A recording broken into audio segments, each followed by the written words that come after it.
中秋还剩一个柚子，柚子的前身都是宝，咱们不要把它扔掉了。今天咱们就用这个壳跟大家分享一道非常好吃的小零食。我们先将它一半半切开，这馕还是挺厚的，我们再将它切薄一些。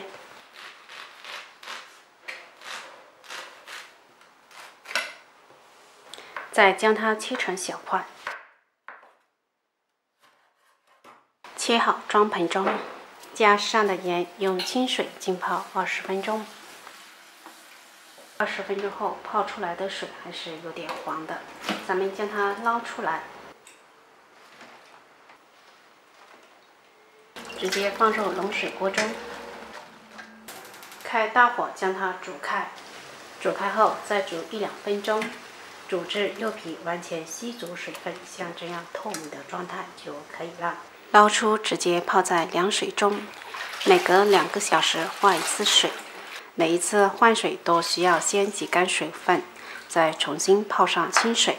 刚开始泡的时候，水的颜色还是黄色的，大概泡5-6次，直至泡至水变得清澈为止。同样将它挤干水分，装盘备用。净含量500克。 锅中倒入300克清水，500克冰糖，没有可以用白糖代替。开中小火将糖基本融化后，再倒入柚子皮，继续中小火熬煮。其过程需要时不时的翻动，待柚子皮的水分完全蒸发并吸收了糖分，再关火不停的翻炒，将多余的糖炒出糖霜，像这样就可以了。如果对成品的干湿度不满意， 可以将柚皮糖放在太阳或烤箱中低温烘烤，或是直接放在烤箱中最低温度、最长时间烤了2次，像这样就非常不错了。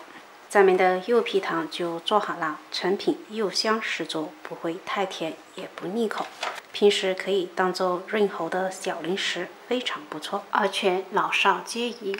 喜欢的朋友可以在家试一下。